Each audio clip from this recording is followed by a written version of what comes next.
hãy đòi hỏi nhiều hơn từ điện thoại của bạn. Đó chính là thông điệp mà Google vừa gửi đi. Và ai cũng hiểu, người nhận không ai khác chính là Apple.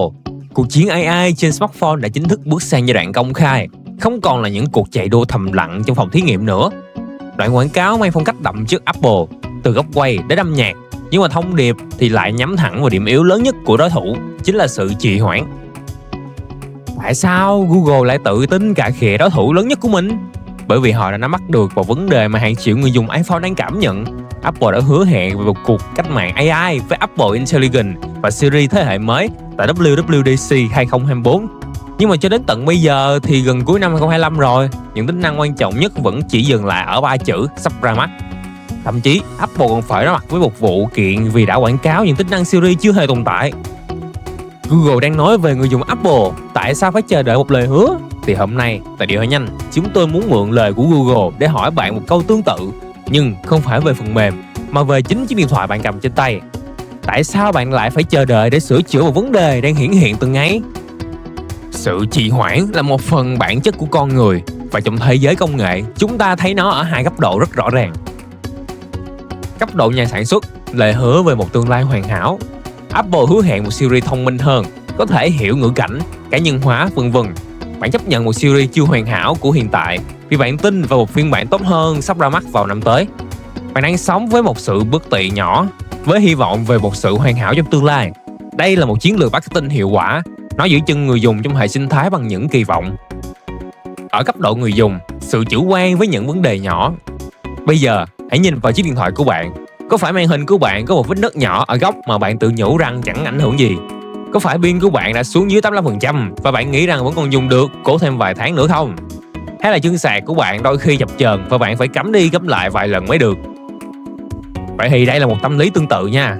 Bạn đang chấp nhận một trải nghiệm phần cứng xuống cấp, một sự bất tiện của hiện tại vì nhiều lý do. Có thể bạn ngại chi phí, có thể bạn đang chờ iPhone mới ra mắt để nâng cấp, hoặc đơn giản là bạn nghĩ rằng những vấn đề nhỏ đó sẽ không trở nên tồi tệ hơn.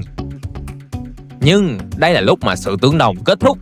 Một tính năng phần mềm bị trì hoãn chỉ khiến bạn khó chịu. Một vấn đề phần cứng bị trì hoãn có thể gây ra một thảm họa. Trong thế giới vật lý và điện tử, các vấn đề không tự nhiên tốt lên được. Chúng chỉ có thể là xu hướng trở nên tồi tệ hơn, theo một hiệu ứng mà chúng tôi gọi là hiệu ứng domino. Trong kỹ thuật sửa chữa, không có gì đáng sợ bằng việc một lỗi nhỏ không được xử lý kịp thời. Nó giống như một vết nứt nhỏ trên một con đê. Theo thời gian có thể gây ra một trận lụt. Bạn nghĩ rằng một viên pin dai chỉ có nghĩa là bạn phải sạc nhiều lần hơn? Đó chỉ là bề nổi. Tại sao máy của bạn lại chậm và giật lắc? Một viên pin khỏe mạnh cung cấp một dòng điện ổn định, nhưng một viên pin đã chai, có nội chở cao, sẽ không thể nào cung cấp đủ năng lượng đỉnh khi con chip cần xử lý các tác vụ nặng được. Để bảo vệ chính nó, hệ điều hành iOS sẽ chủ động bóp nghẹt hiệu năng của con chip, làm giảm xung nhịp của nó. Chiếc điện thoại của bạn không hề bị già đi, nó chỉ đang bị bỏ đói năng lượng thôi. Vì bạn trì hoãn thay pin không chỉ gây bất tiện, mà nó đang lãng phí chính sức mạnh của con chip mà bạn đã trả tiền để sở hữu. Nhưng nguy hiểm hơn là một viên pin yếu có thể gây ra các sự cố sập nguồn đột ngột. Mỗi lần sập nguồn như vậy, giống như việc bạn rút phích cắm của một chiếc máy tính đang chạy. Nó có nguy cơ làm lỗi hệ điều hành, và tệ hơn là làm hỏng các ổ nhớ trên ổ cứng, dẫn đến mất dữ liệu vĩnh viễn. Tệ nhất là một viên pin bị chai lâu ngày có nguy cơ bị phồng lên, có thể đẩy bung hoặc làm hỏng màn hình đắt đỏ từ bên trong. Bạn chỉ nghĩ rằng vết nứt nhỏ ở góc màn hình chỉ làm mất thẩm mỹ thôi sao? Nó nguy hiểm hơn bạn tưởng rất nhiều đấy. Thứ nhất, nó phá vỡ hoàn toàn cấu trúc chịu lực của tấm kính.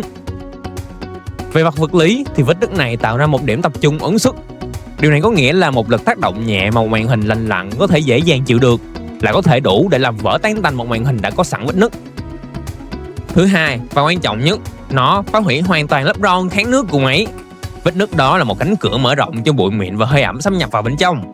Theo thời gian, chúng sẽ gây ra hiện tượng ăn mòn trên bao bạch chủ, gây chập chờn các linh kiện và có thể dẫn đến một ngày chiếc điện thoại của bạn đột ngột không đến nguồn được.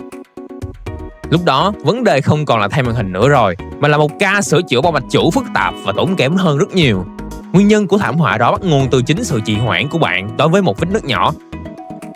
Thông điệp của Google là hãy đòi hỏi nhiều hơn từ điện thoại của bạn. Đó là một thông điệp hay, nhưng bạn không thể đòi hỏi hiệu năng cao nhất từ một thiết bị đang không ở trạng thái tốt nhất. Sự chờ đợi không trừ rủi ro, mà còn là một bài toán tài chính. Vậy thì hãy cùng chúng tôi làm một vài phép tính đơn giản nhé. Đầu tiên là chi phí nếu như hành động sớm. Một viên pin chai được phát hiện ở mức 82%. Nếu như thay liền thì chi phí để thay một viên pin chất lượng cao tại điện thoại nhanh chỉ vài trăm ngàn đồng, thì máy sẽ hoạt động trở lại với hiệu năng đỉnh cao và an toàn. Tiếp theo là chi phí nếu trì hoãn. Bạn vẫn tiếp tục sử dụng, 6 tháng sau, viên pin phồng lên, đẩy cong và làm hỏng màn hình OLED. Chi phí lúc này đây sẽ là tiền pin cộng với lại tiền thay màn hình OLED đắt đỏ. Tổng chi phí có thể cao gấp 5-10 lần. Chưa kể đến rủi ro mất dữ liệu nếu như máy hỏng qua mạch chủ. Vấn đề màn hình. Đầu tiên là chi phí nếu như hành động sớm. Chỉ với một vết nứt nhỏ ở góc thì chi phí để thay một màn hình là rất là rẻ, tầm vài trăm đồng thôi, thì mọi chức năng khác được bảo toàn. Tiếp theo là chi phí nếu trì hoãn. Bạn vẫn tiếp tục sử dụng thì vài tháng sau, máy đi mưa nhẹ, nước lọt vào qua vết nứt khiến cho máy mất nguồn. Chi phí lúc này đây sẽ là tiền màn hình cộng với lại chi phí sửa chữa qua mạch chủ do nước vào, cộng với chi phí cứu dữ liệu nếu có thể, thì tổng chi phí có thể cao gấp 3-4 lần và không có gì đảm bảo là có thể cứu được 100% dữ liệu. Như bạn thấy đấy, trong thế giới sửa chữa, trì hoãn không giúp bạn tiết kiệm thêm tiền. Nó gần như luôn luôn làm cho hóa đơn cuối cùng trở nên đắt đỏ hơn bao giờ hết. Nó biến một vấn đề có thể kiểm soát được thành một cánh bạc đầy rủi ro. Cuộc chiến AI giữa Google và Apple cho chúng ta thấy một điều rằng, trong thế giới công nghệ, tốc độ là tất cả. Google đang chỉ trích Apple vì những lời hứa sắp ra mắt.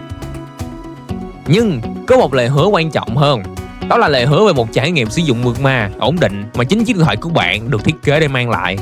Khi một vấn đề phần cứng xuất hiện thì lời hứa đó đã bị phá vỡ. Cho nên đừng biến giải pháp cho vấn đề của bạn thành một thứ sắp ra mắt. Đừng chờ đợi cho đến khi quá muộn.